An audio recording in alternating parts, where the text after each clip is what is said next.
E aí, torcedor do Verdão, beleza? Mais um vídeo aqui no canal JP Palmeiras para trazer as últimas informações. Estou trazendo aqui para vocês o Tá Na Área do Sport TV, atualizando as últimas notícias do nosso Palmeiras, galera. Palmeiras que vai enfrentar o Juventude neste sábado às 19 horas, jogo que vai acontecer no Allianz Parque. Palmeiras que tem bastante desfalques para esta partida. Verdão que está na liderança com uma vitória a mais que o Flamengo, com o mesmo tanto de pontos. Se o Verdão conseguir essa vitória contra o Juventude, o Palmeiras se isola na liderança com 58 pontos. Fica aí até o final do vídeo, não se esqueça de deixar aquele like, beleza? Campeonato Brasileiro, no meio da data FIFA, mas teremos jogo atrasado do Palmeiras, hoje líder do campeonato. Vou mostrar a tabela de classificação para mostrar a situação hoje do Campeonato Brasileiro, já que estamos parados pós 28ª rodada, mas com 27ª rodada, perdão, mas com bola rolando desses jogos atrasados. O Palmeiras, por exemplo, tem 25 jogos, tem 2 a menos.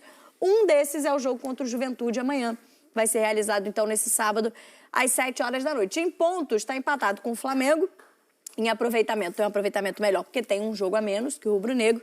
E está também no critério de desempate em vitórias hoje, o Palmeiras líder do campeonato. Vencendo o Juventude, pode abrir 3 pontos de diferença para o Flamengo. E aí ficam iguais em números de jogos, né? Vão ter ainda um jogo para disputar os dois. O do Palmeiras é contra o Santos, o outro jogo que foi marcado para novembro. Isso. Dia 15 de novembro. Do Flamengo é contra... Sport, fora de casa. Vai ser na Arena de Pernambuco, inclusive. Na Arena Pernambuco, o jogo contra o Sport. São os 2 jogos que ficarão faltando ainda depois desse que será realizado amanhã, às 7 horas. Para a gente falar, então, desse jogo, inclusive, do Palmeiras, em meio à data FIFA, o que acontece é que não tem só a seleção brasileira disputando amistoso, né? Tem várias seleções sul-americanas, inclusive, disputando amistosos e desfalcando os clubes, como o Palmeiras, que tem vários dos seus jogadores envolvidos em amistosos nessa data FIFA. Vai ter muitos desfalques, então, o Abel Ferreira, para essa partida. Tem desfalque por suspensão também, ele já teria, né? Por exemplo, o Flaco Lopes convocado, mas o Vitor Roque cumpre suspensão.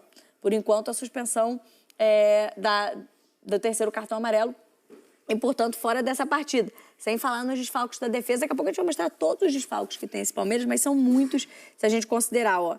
Vitor Roque suspenso, o Martínez, Emiliano, né? O M. Martínez, está convocado pelo Uruguai, mas também estaria suspenso. Facundo Torres convocado, Gustavo Gomes convocado, Flaco Lopes convocado, Aníbal Moreno convocado, Sousa, Evangelista, Paulinho e Kelvin, esses já estavam lesionados. O Kelvin é mais um que não volta, né? É outro que não está à disposição para essa partida. Alguns jogadores até forçaram o cartão exatamente por já saberem que estavam convocados. Cara, assim, é um jogo que a gente viu ali a tabela de classificação entre 2 equipes, Palmeiras e Juventude, mas vai mexer pelo menos com mais 5 torcidas, né? Porque o torcedor do Flamengo e do Cruzeiro certamente vai estar de olho, secando demais o Palmeiras. E na parte de baixo da tabela ali, você tem Santos, você tem Fortaleza e Vitória, que certamente vão estar secando o Juventude. Então, é um jogo que é meio perdido aí no meio da data FIFA, mas tem muita gente de olho. Apesar dos desfalques, é um jogo importantíssimo para o Palmeiras e que o Palmeiras ainda assim, mesmo muito desfalcado, claro que você perder 2 dos principais jogadores, hoje dá para a gente dizer 2 dos principais atacantes do futebol brasileiro, com relação à temporada que eles vêm fazendo, assim, muda bastante a maneira de jogar. Mas acho que ainda assim o Palmeiras chega com muita força e força de favoritismo, principalmente a questão do impacto do que os últimos resultados têm gerado ao Palmeiras, a possibilidade de você igualar o número de jogos, ainda assim abrir 3 pontos de vantagem para o Flamengo, onde você vai ter um confronto direto na casa do adversário daqui a se não me engano, 2 rodadas. E abrir 2 vitórias, né? Assim, a vitória contra o Juventude dá, entre aspas, ao Palmeiras o direito de ser derrotado pelo Flamengo no Maracanã dia 19 o jogo, né? E ainda sem ficar na frente. E é aquilo, é claro que assim, esse é um cenário hipotético. Claro. Mas vamos imaginar que todos eles vençam todos os jogos até o final do campeonato, depois dessa partida, e caso o Flamengo vença o Palmeiras. O Palmeiras é campeão brasileiro, assim. Sim. Então é um jogo com esse grau de importância. É o tal do só depende de si mesmo. Isso, Palmeiras, exatamente. E tem um detalhe que é o seguinte, o Juventude, os primeiros jogos com o Carpini, ele deu uma boa resposta. Se eu não me engano, conquistou 7 de 12 pontos. Os primeiros 12 pontos disputados, conquistou 7. E depois o time tem uma queda de novo. Né? Passa a não jogar tão bem quanto nesses 4 primeiros jogos, oscila bastante. Então não é um adversário confiável de chegar dentro do Allianz e tirar ponto do Palmeiras. Futebol, tudo pode acontecer. Mas tô com o Pedro, mesmo com os desfalques ali, é óbvio, um jeito diferente de jogar. É uma coisa você ter Flaco e Vitor Roque na frente, outra você ter o Rafael Veiga mais o Bruno Rodrigues, que é o que deve ser a escalação do Palmeiras. Muitos jogadores de banco de reserva fora também. Então, assim, as peças de reposição que você teria ao longo da partida para manter o nível de intensidade alto, o Palmeiras não vai ter ao longo desse jogo. Tem a situação do primeiro volante, quem é que vai jogar? Andrés Pereira não é primeiro volante, Alan não é primeiro volante. Vai subir alguém da base para jogar? Não creio que faria isso sem o jogador ter tantos minutos no profissional, o Abel. A gente está pensando num time provável, né, a apuração dos nossos repórteres, sem um volante, um 5, né, digamos, um volante mais marcação, e com Bruno Rodrigues ou Luiz na frente. Ainda é um time muito forte, com Everton no gol, Giai, Murilo, Bruno Fux, que tem jogado muito mesmo entrando no time, e Piquerez, Andrés Pereira, Alan, Felipe Anderson e Maurício, Rafael Veiga e aí Bruno Rodrigues. Ô Luiz, eu acho que talvez o maior problema esteja nas substituições, né? E assim, por exemplo, o Piquerez é um nome que acho que surpreendeu até o Abel dele ter à disposição, porque é um lateral que vem sendo convocado com frequência para a seleção uruguaia, acabou ficando de fora dessa, é um baita de um reforço, porque é outra posição que é muito difícil de você conseguir substituir. Eu acho que a grande questão está no funcionamento ali do meio para frente. O Rodrigo citou a questão desse primeiro volante. Acho que talvez até o cenário de jogo facilite um pouco nesse sentido para o Abel, porque embora o Andrés não seja um primeiro volante, né, o Alan seja também um primeiro volante, mas é um jogo que a gente imagina um Juventude por ir ao Allianz, jogando de maneira um pouco mais fechada, então assim, que não tem uma exigência defensiva muito grande do Palmeiras. Vai ter, obviamente, mas muito em questão de recomposição, porque o Juventude deve jogar num contra-ataque, do que exatamente você ter que ter aquele cara ali para proteger à frente da zaga. Mas, assim, realmente, de fato, muda muito. E a questão que o Coutinho também citou sobre na verdade, a hipótese das três equipes vencerem todos os jogos até o final do Campeonato Brasileiro. O Palmeiras, desde a Copa do Mundo de Clubes, só perdeu 2 jogos. Uma derrota para o Corinthians e a outra para o Bahia jogando na Fonte Nova.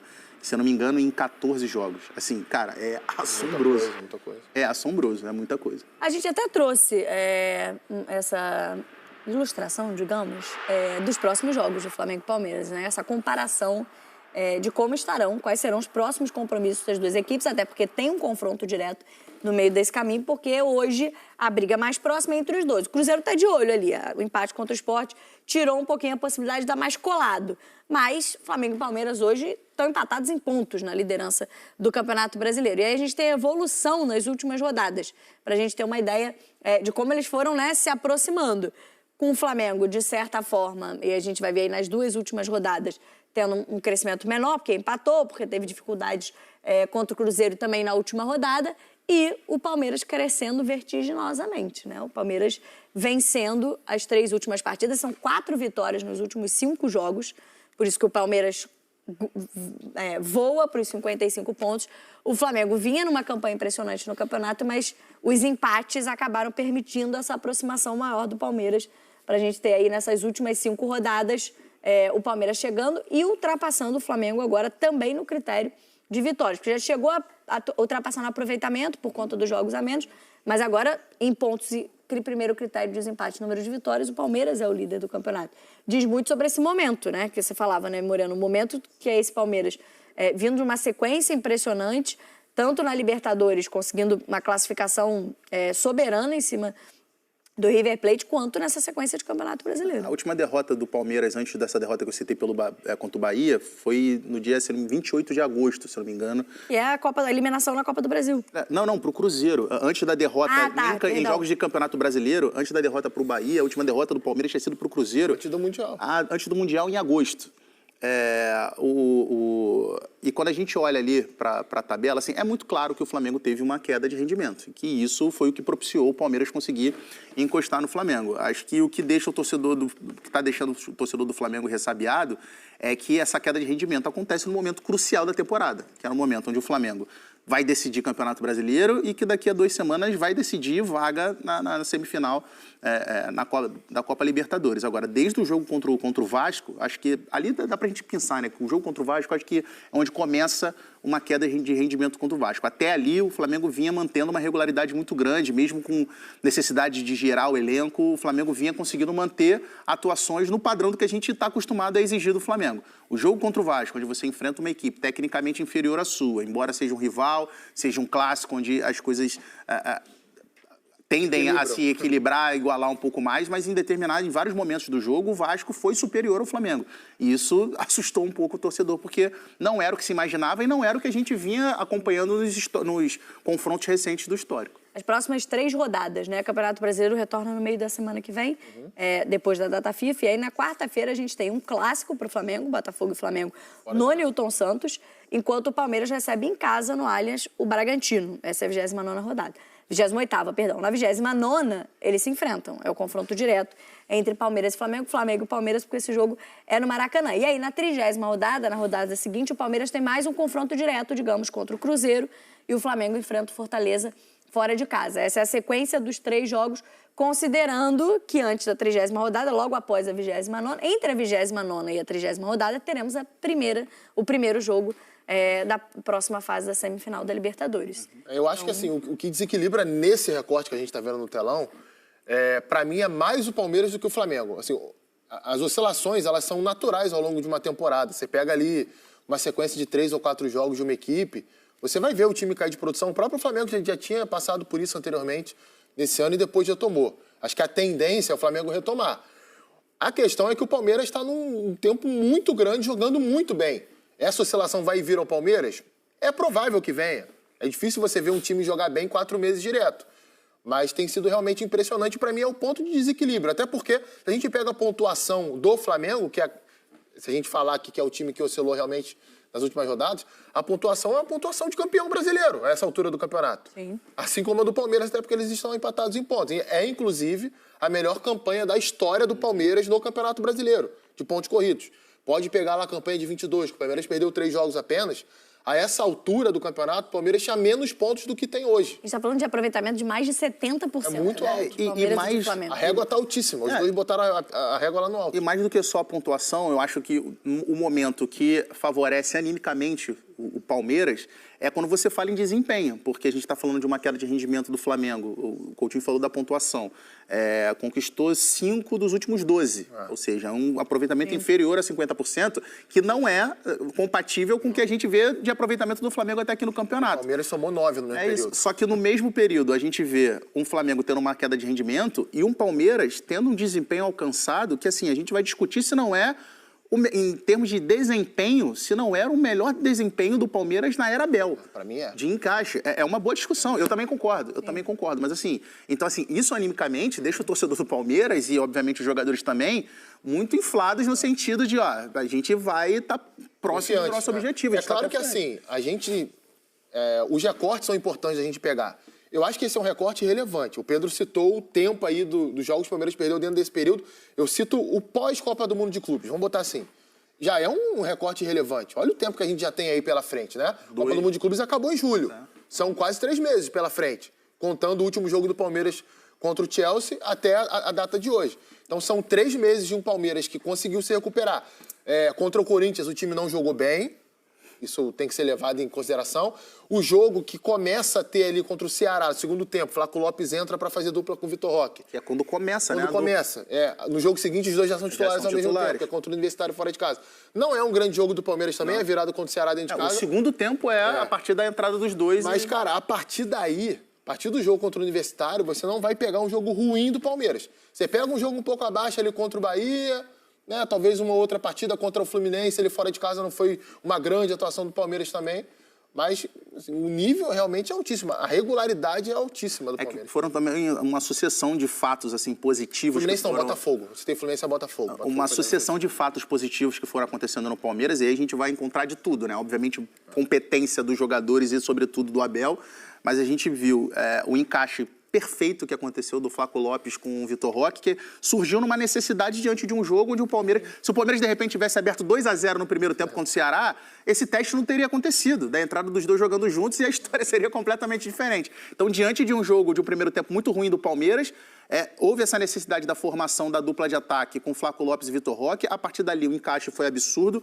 A maneira com que o Flaco Lopes conseguiu incrementar e adicionar características que a gente não via desde a chegada dele no Palmeiras e se tornar um jogador completamente diferente, muito mais completo. A contratação e a chegada do Andréas Pereira, que entrou no time de maneira perfeita. Então, assim, foram várias coisas que foram acontecendo, vários fatores que foram fazendo com que o Palmeiras conseguisse atingir no que a gente está citando hoje, que talvez seja, em termos de desempenho, a melhor versão do Palmeiras dessa era Abel. Eu acrescentaria as substituições por desfalque. Assim, os desfalques que o Abel tem tido são desfalques importantes, mas que ele tem encontrado, nesse elenco mais recheado do Palmeiras, soluções. Porque, por exemplo, se a gente falasse, né, talvez há algum tempo que ele perderia o Lucas Evangelista, que se tornou ali um titular absoluto desse time, a gente fala, problema pro Abel resolver o meio campo. Mas ele conseguiu recuar o Andrés, que já era uma solução em outro setor do campo, e ter outras opções também para o campo de ataque. A lateral direita, em que ele tem agora o Kelvin machucado, mas o já era o titular até outro dia, né? O Kelvin ganhou a posição, mas também é um cara que já tem a confiança dele. Na esquerda, cada vez mais testando o Jefté, para os momentos em que não tiver o Piquerez. Então, acho que ele conseguiu soluções rápidas para problemas que são problemas que todos os times têm de desfalques e que poderiam deixar o Palmeiras em maus lençóis. Né? A qualidade do elenco é fundamental nisso.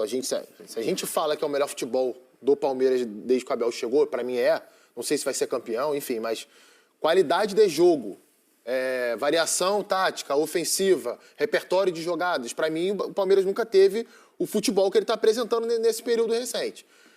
A gente tem que falar também de qualidade de elenco. Também é verdade que é o melhor elenco que ele teve à disposição. Sim. Pô, sai o Lucas Evangelista, você recua o Andrés Pereira, aí você tem que escolher entre o Maurício e o Rafael Veiga. Que se a gente volta há pouco tempo atrás, se colocaram entre os melhores meias do futebol brasileiro, mas que era um banco do Palmeiras. Ramon Sosa, que hoje é reserva, contratado para a ponta esquerda, há pouco tempo atrás era titular de Premier League. Estava jogando Premier League como titular.